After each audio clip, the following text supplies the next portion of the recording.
My name is Casey, and Brittany Broski is an American treasure who should be protected at all costs. Hello?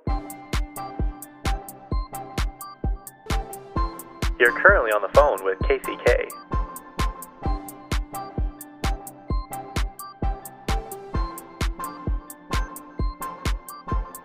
Yep, that's me. Good morning, everybody. It is currently 6:30 in the morning. I am recording this. These are my first words I'm saying for the day. Do you guys ever do that? You go through, well, I don't know. I'm alone quite often, as sad as that sounds. But I'm like, some days it'll be like 11 a.m. or noon, and I'll be like, I haven't said one word today. And I've been up for like 7 or 8 hours. And yes, I do wake up early, even when I don't have things to do because I love it. But I'll wake up early, I'll eat breakfast, and then I'll take a mid morning nap, or I guess an early morning nap. Then I'll wake up for a little while longer, and then I'll take a mid morning nap, and then I'll wake up usually for the rest of the day. Anyways, these are my first words. If any of you are wondering who Brittany Broski is, she is the TikToker who's pretty famous. I think if you looked up her name, you would recognize her. The first thing I saw her in was that kombucha TikTok where she's like, is this good? And then she kind of does the face like, oh, this is good. And then, kind of like back and forth. That's her. And she has a podcast. It's not new. I thought it was pretty new. I mean, I guess it is. I think it's this year. But I just started listening to it and I am obsessed. I've always followed her on TikTok and stuff, but listening to her talk on her podcast is so hilarious. I guess I never met her, but I've never like seen somebody who laughs so hard at their own jokes and things that they say. And it just makes it like 10 times funnier when she thinks she's so funny, which she is. It's not like she says stupid things that's not funny, but just the way she talks and the voices she does and the things she brings up and talks about. And she just laughs at herself, and it's so hilarious. So if you want to listen to that, if you want to just laugh, and her podcast really isn't about anything specific, it's just kind of like whatever's on her mind. But she's like in the influencer world, so she kind of has like the famous connection. So she goes to like all these events and stuff, and she like has stories about, not necessarily celebrities, but being in proximity to them, and she just has a lot of connections, I think. So her stories are funny, and if you want to laugh and listen to her, I think it's called the Broski Report is her podcast. Anyways, that's my newest obsession. Yeah, that's all I have to say on that, but that's why I said that in my intro, is because I love her so much right now. Okay, as Miss Iggy would say, first things first, Kacey Musgraves has her first number one, which is kind of crazy to me. I'd like to take a moment and thank her for spelling her name the same exact way as me and having it not be as not normal as people used to think. Like, I went to Lululemon the other day when I had to buy my pants for Beyonce.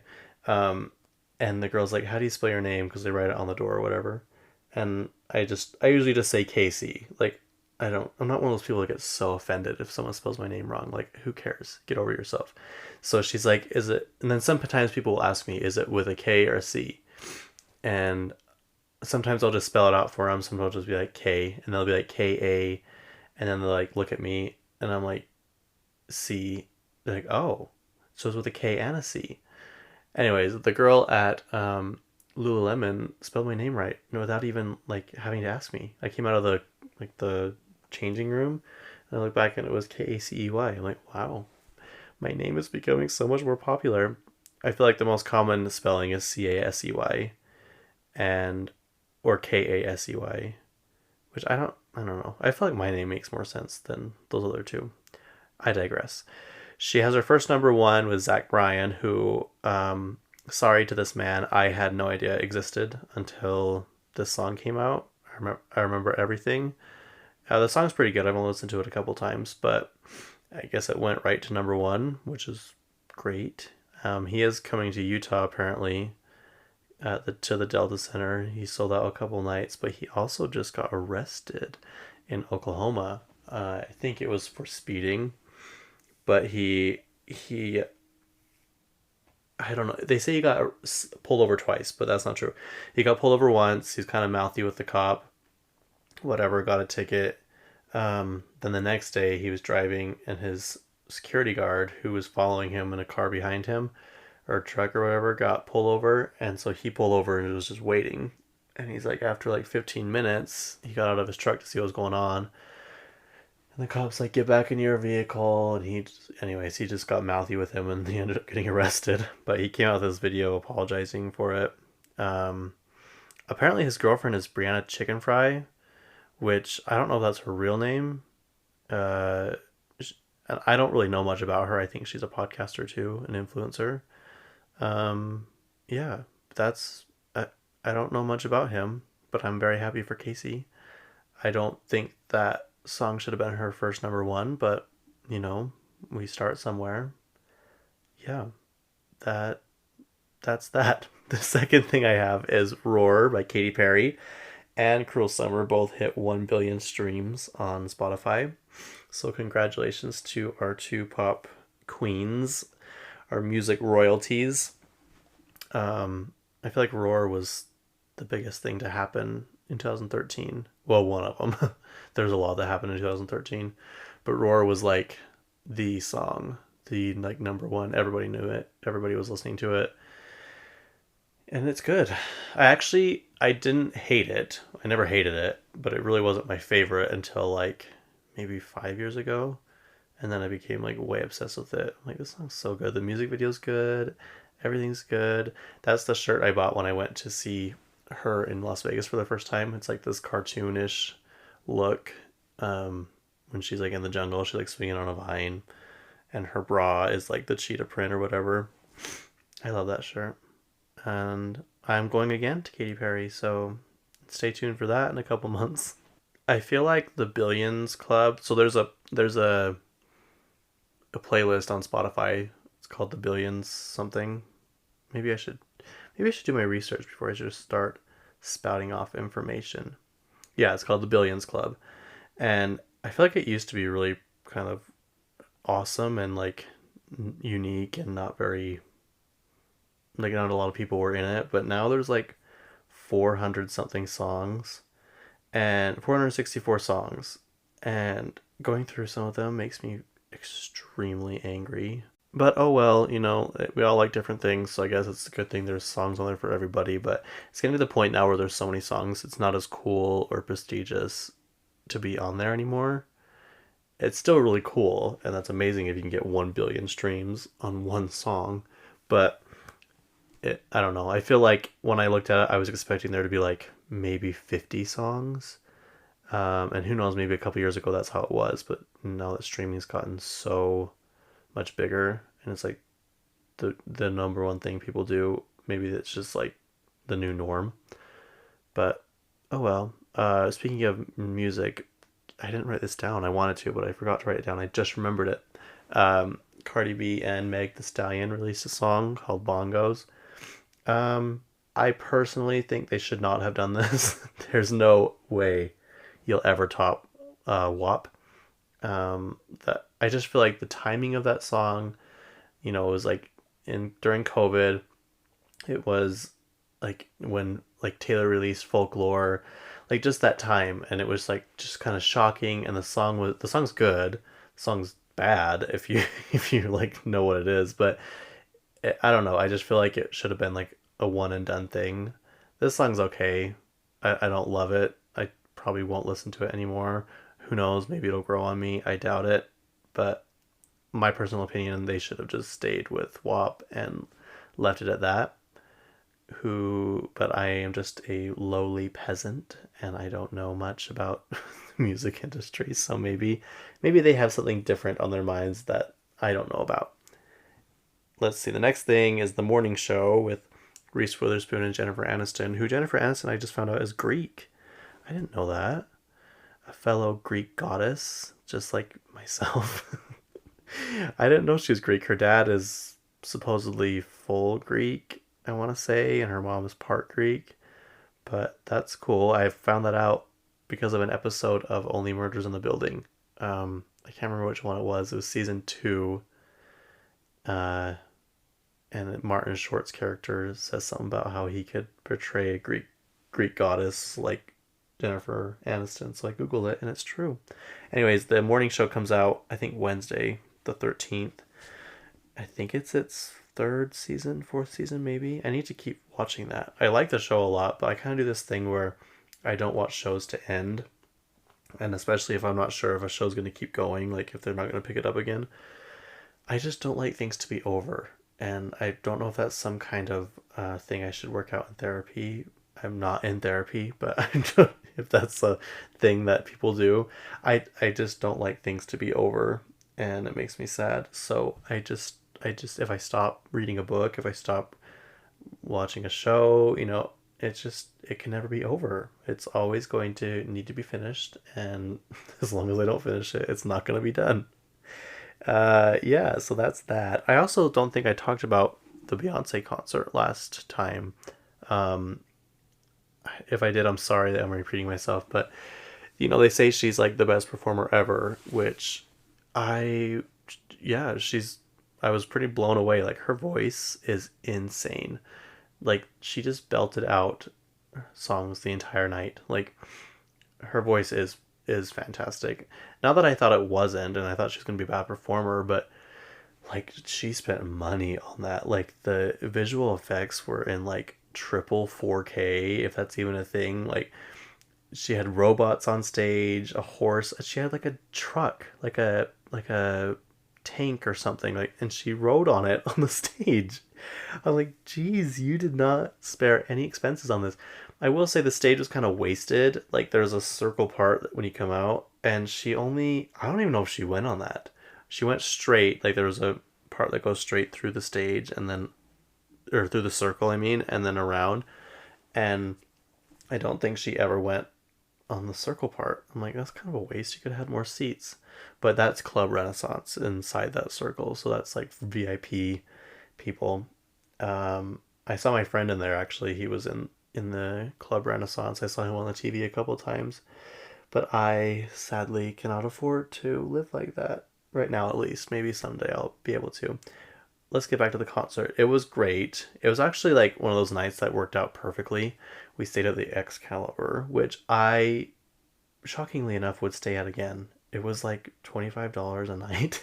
And I didn't have to talk to anybody. I could check in on my phone, and they sent me a key. This isn't important. I don't want to telling you this, but they sent me a digital key, and if I wanted a physical one, I just go to this iPad and print out a key. You can walk to the stadium. You don't like there's a bridge that goes across. You don't have to get an Uber. Like I would stay there again.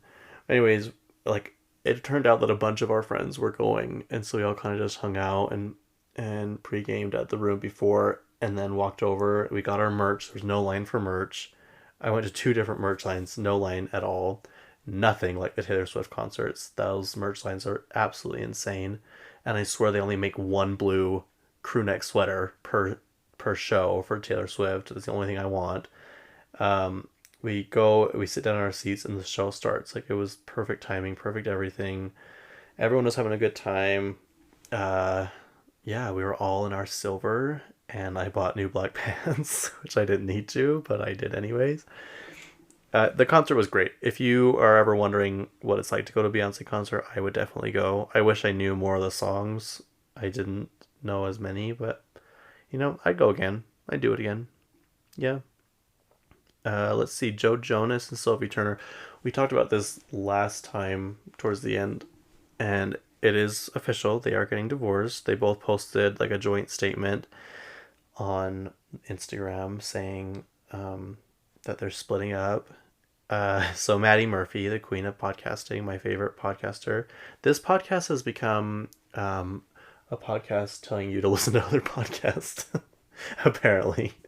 Um, she is not a fan of Joe Jonas right now. She thinks that his PR team is like trying to sabotage Sophie, which it really does sound like. Like literally like every like half hour or something comes out like Joe Jonas says Sophie Turner likes to go out and party. She's hardly ever home. He's had the kids even while he's touring. Like, okay, a lot of female musicians probably have done that, have taken their kids on tour because that's just what you do. You take care of your kids. even so, if that's true, is what I'm saying. It's like, okay, you're not some kind of martyr that like you're the first person to watch the kids while you're working. Okay, but she's not a fan of him right now at all, and she thinks everything he's doing is calculated and trying to pit everyone against Sophie. Um, there's a lot of contradictions in what he's saying. Like, I think Sophie and Joe did a like an Instagram live or a Q&A or something, and all the questions that they were asked, like who's the homebody, and it was Sophie. Who likes to party, and it was Joe. Like, everything he's saying now is the polar opposite of what that video is saying. So yeah, I hope I hope this goes over smoothly. I hope they just kind of separate, get divorced, and just move on. And I don't know. I hope Sophie's works since she was like young, and she had two kids within I think a couple of years of each other. Joe is like I think 7 years older than her, 7 or 8. So like she was home early, having kids, all this stuff. While I don't know what I'm trying to say. I just feel like even if she wants to party and do all this stuff, that's fine. She didn't really get to do that because she had kids so early. But like, and you can tell that's not like a shocking thing. Like people have kids so early here. There's some people my age that have like over 4 kids, and I would just like to ask how. How is that possible for you to financially support all of those children? I can't even support myself. That's a whole different story, but I hope Joe Jonas and Sophie Turner are okay. Joe did say on stage though the other night at his concert where they're playing every single one of their songs. I'm sorry, I just can't get over that. I they're just some artists that don't need to do that, and they're one of them. Please don't play every one of your songs. But I guess it's working because their shows are sold out. So maybe I'm just missing something. He did say apparently he started crying on stage, and people hated that because they're like he's just calculated and he's doing all this. But he did say if it doesn't come from my mouth, then don't believe it. So I don't know.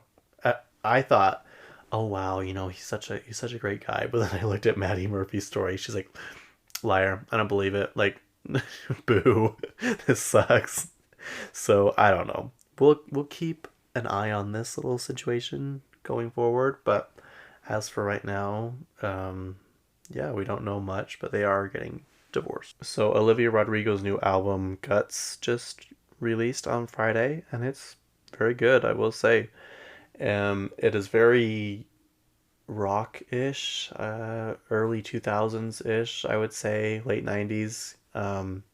It's got kind of that grunge sound to it, which is, it's good. I like it. I still think my favorite song so far is Vampire. Just you can just tell she has a lot of emotion in that, and I like how it builds up. Like it's like a song that starts out slow and builds up. All American Bitch is good. I like that one. Getting Him Back is fun. That's a fun song to sing. I am quite upset. Not, I shouldn't say that. I just thought Teenage Dream would be better. It's actually quite boring, but it's also, if you listen to it, it's like, it's sad and it's kind of like something we all go through. But I just wish the rumors were true and it was sampling Teenage Dream, but it is nowhere near that. It never will be. But yeah, it's good. I think I'll listen to it a few more times, and then if I have a change of opinion, I'll let you know. But as of right now, it's doing pretty well. I think they're speculating that Vampire will go back to number one, and all the songs will be in the top 30. So that's cool. They're saying though that The Grudge. I learned this from Patty Pop Culture. He's on TikTok. He's on everything. He has his own podcast. Like he knows everything about all these celebrities. Like there are some people that know all the like the leaks and the songs that didn't get released and um just all this stuff, and he's one of those people. That's where I get a lot of my information. But he thinks The Grudge is about Taylor Swift. There's like a line that says I have nightmares uh, every day about that weekend in May, and in May, I think it was May 21st is when she released her last album, and it's in reference to Taylor's team reaching out to her and saying, "Hey, you need to give Taylor 50% of your royalties because the songs are, I think it's sampling or interpolating whatever her songs." And last night I have like a podcast. I always say that I have a playlist that I listen to go to sleep. It's like softer songs, like not as like upbeat songs. And one of them is One Step Forward, Three Steps Back. I think I've already talked about this, but it sounds so much like New Year's Day. And I was just curious. I clicked on song credits, and Taylor Swift is credited on that song, and so is Jack Antonoff. So she's getting her money. But anyways, listen to that song, The Grudge, and you'll come be like, oh yeah, this I could see how this would be related to Taylor Swift. Anyways, let me know what you guys think about Grudge. You guys can always like message me on Instagram. I'm on there constantly. That's why it's called I'm on the phone with Kacey K. It's kind of like two different phrases, I guess. What do they call it? Is it a double entendre? I don't know what that means. I don't know why I just said that. Where like I'm on the phone with Kacey, like talking wise, but me personally, I'm on the phone constantly, like whatever, like Instagram. I don't get on Facebook a lot. TikTok, email, just all the good stuff. Let's move on. Kim Kardashian is in the new. Oh wait, no, sorry. There's this thing called the second album slump or the second album curse, and basically it's like when someone has a really good first album, is the second album gonna be good, or are they gonna get like nervous? Are they gonna expand creatively? Like, is the album gonna do good? Is it gonna be a flop? And so I don't think this album has the second album curse, obviously, because it went to number one and people are loving it. Um, but like the only one I can really think of right now, and I tried to find other ones, but is Lord's second album, which is good. I'm not saying it's bad, but it did not do well compared to her first album. And that's kind of like what second album curse means is someone who avoided it completely was Katy Perry with Teenage Dream, obviously. There's a lot of people that avoided it. Lady Gaga, Rihanna, Pink, Amy Winehouse, Adele for sure with 21. Um, but yeah, I don't think this album Guts has the second album curse. So that's good. That's a good indication. I think Dua Lipa proved that too with Future Nostalgia. That album was so good and charted forever. I am ready for new music from her, so hopefully that's in the works. Okay, moving on. Kim Kardashian's in the new American Horror Story. It's called Delicate. It's got Emma Roberts in it, and Emma Roberts plays like a normal character this time. Usually she plays like a witch or whatever, in all these other ones, but she plays just a normal girl who's like becoming famous apparently. And from what it looks like is Kim is her manager or like just someone in the industry. And sorry. I think it looks good. It looks really good. So that comes out in a couple weeks and I can't wait to cover that more. And I hope Kim does well. I'm sure she will. I'll like it no matter what. I like anything Kim does. So for me, she can do no wrong. But I hope the public and the critics, which I freaking hate critics, don't even get me started on that. But I hope they don't just tear her apart because she's not an actress. She's not who cares? Like that doesn't matter. If she does a good job, just let her do a good job. And let it be at that. I mean, if it's absolutely awful, then maybe have some notes, but I don't think it will be. So we'll see. Did you guys see Burning Man? That's that. I guess it's not a music festival. I didn't know that. It's it's like an art festival. Anyways, it sounds absolutely horrible to me. Any of those festivals sound just like my absolute nightmare. I can't imagine anyone having fun at any of them. Um, Listen to one of Brittany Broski's. I think it's episode 3. She talks about it in her podcast. She's been a couple times and she's like, it sucks. She's like, you guys aren't missing out on anything. It's awful. It's expensive. It's hot. She's like, I was hungover at 7:30 p.m. and Harry Styles doesn't even come on until 11:30. She's like, it's just they're not fun, and I 1000% agree with that. I've never once had the urge to go to Coachella, and if I do, I have to be invited. I'll sit in the influencer tent. I'll have my Fiji water or Smart Water, um, I'm not going to just sit on the lawn in that dirt for, hours and hours and wait in line and buy expensive, overpriced beer. And none of it sounds fun. And I'm not really sure where I'm going with this. Burning Man. Okay, so it's this festival in the desert in Nevada. Um, and apparently this year it rained a lot, so people got stuck. They literally could not drive out because it was so muddy. And Diplo was on, I think it was Good Morning America. Could have been, maybe it wasn't. I can't remember. But he was with him, Kaya Gerber, Austin Butler, I think Cindy Crawford and her husband.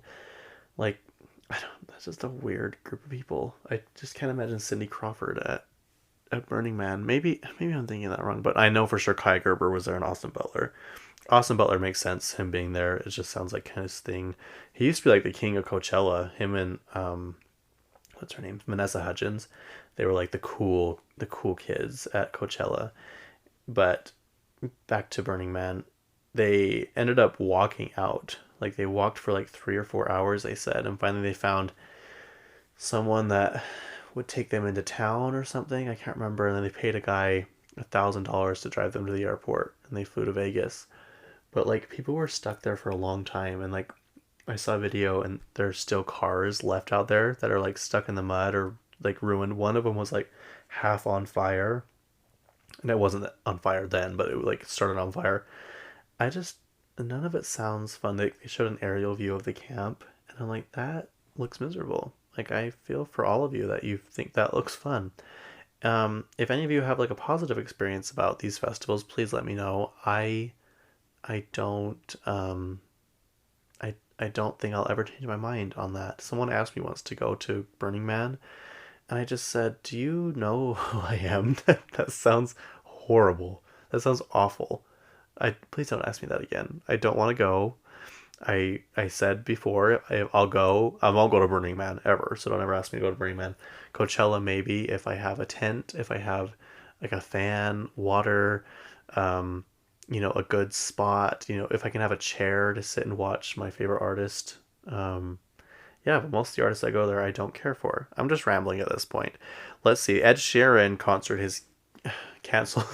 Ed Sheeran canceled his concert in Vegas 1 hour before it was supposed to start. You guys, it was 103 degrees standing outside that stadium, which is pitch black. So I'm sure like right next to the building is extremely hot, way more hot than just standing, away from the building. But 1 hour before, that is not okay. Yeah, I have a hard time with Ed Sheeran. I really, really do. I'm trying my hardest to not, but you can't do that. You would know way before then if there was technical difficulties. He technically said it was something wrong with like I think he was referring to like the shipping of all of his stuff there. So you would know for sure before an hour before if something was wrong. And people didn't even know. Like people the way I found out about it was my friend was supposed to go and she posted, "We're really bummed, Ed Sheeran got canceled. We had these tickets for a long time. We drove all the way down here." Like people came from all over. And he just posted something on his Instagram. He's like, "I really hate to say this, but I'm just gonna have to cancel." No, no, you can't just do that. Could you imagine if Taylor Swift did that? Or if a female artist did that? They would be destroyed. Like they would get ridiculed so much for this. I don't know. He's not coming back till October either. He says tickets will still be valid. Yeah, no shit, they should still be valid. Like, I wouldn't go back. I wouldn't. I've seen him once in concert. He's very talented. I I don't get the hype. I'm sorry. I just don't. Um, he's one of those people that complains about being famous, and it drives me nuts. Not saying that you can't complain about being famous, but don't do it to us. Don't do it to the public. Like do it to other famous people when you're behind closed doors. Like that's just anyways. I don't know. I have a hard time with that, but Katy Perry would never. Katy Perry has never, I think maybe one show she's canceled. She's never canceled a show other than that I know of. I think Taylor's canceled very few shows. I mean, she had to cancel Loverfest, of course, because of COVID, but she made up for that for sure. Adele, on the other hand, Adele has canceled quite often. Um, one of the times I remember she was very, very sick, so I get that, and I think she did it way before 1 hour before the show. That's what gets me. People were literally like passing out. Like some people had to go to the hospital because they were so hot and they were getting like heat stroke and stuff. The stadium actually opened their doors and was letting people in to just to get in the air conditioning because it was so hot outside. Uh, but yeah, like some people didn't even know it was canceled. Like other people were walking away. They're like, "What's going on?" They're like, "Oh, he just canceled the show." They're like, "What?"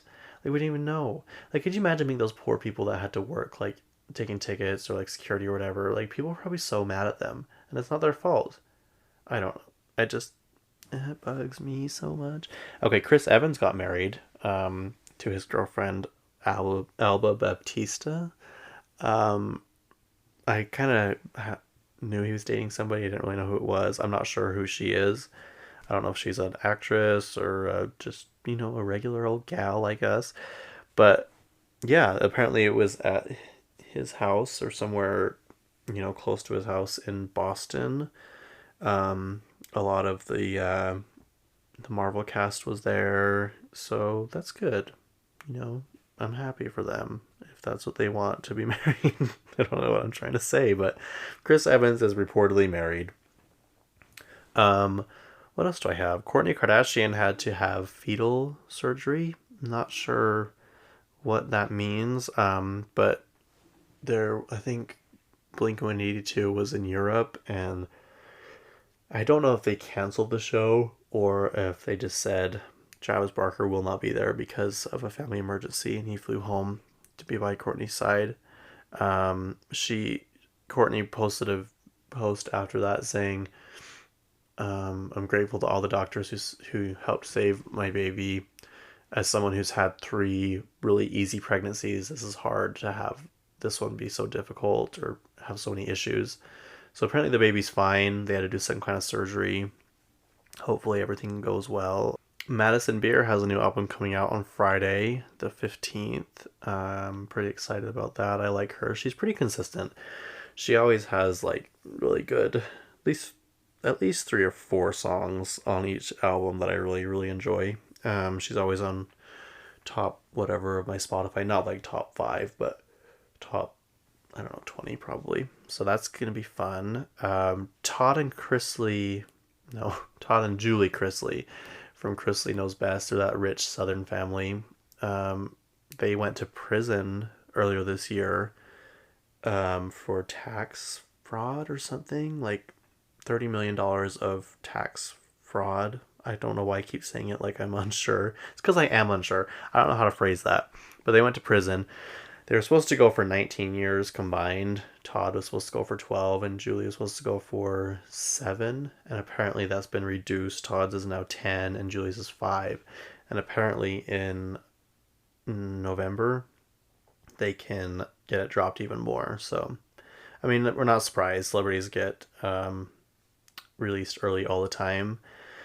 And white collar crime, I think, usually gets less sentencing or less stricter sentencing. I could be wrong, but I think it's where they're not like a menace to society or a threat to society. What am I trying to say? They're not dangerous.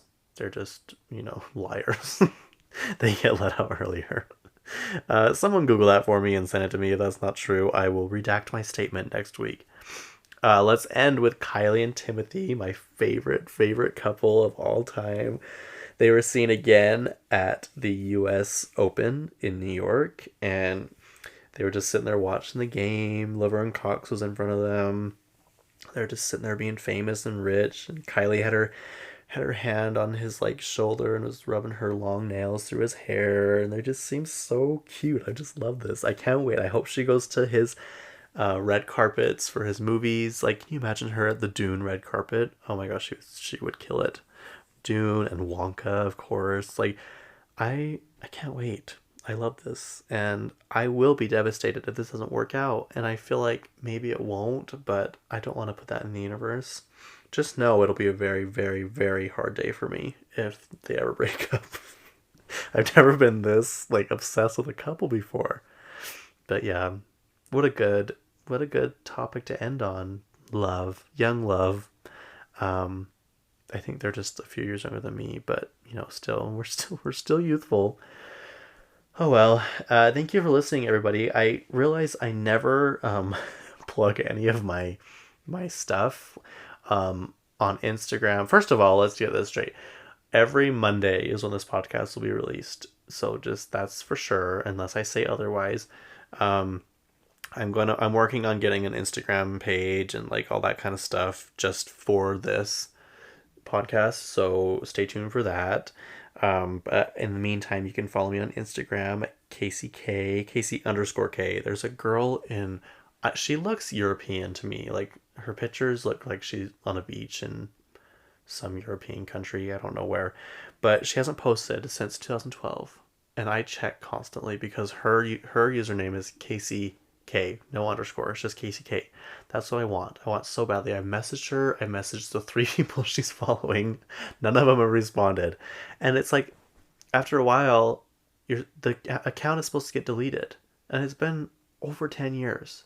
And what I'm saying is I really want that name, but she won't delete her account, and Instagram won't delete it. So, anyways, mine is Kacey underscore K, and I was at 1,000 followers yesterday, but someone unfollowed me. So please, someone go follow me so I get to 1,000 followers. Um, anyways, I still don't have a tagline to leave on.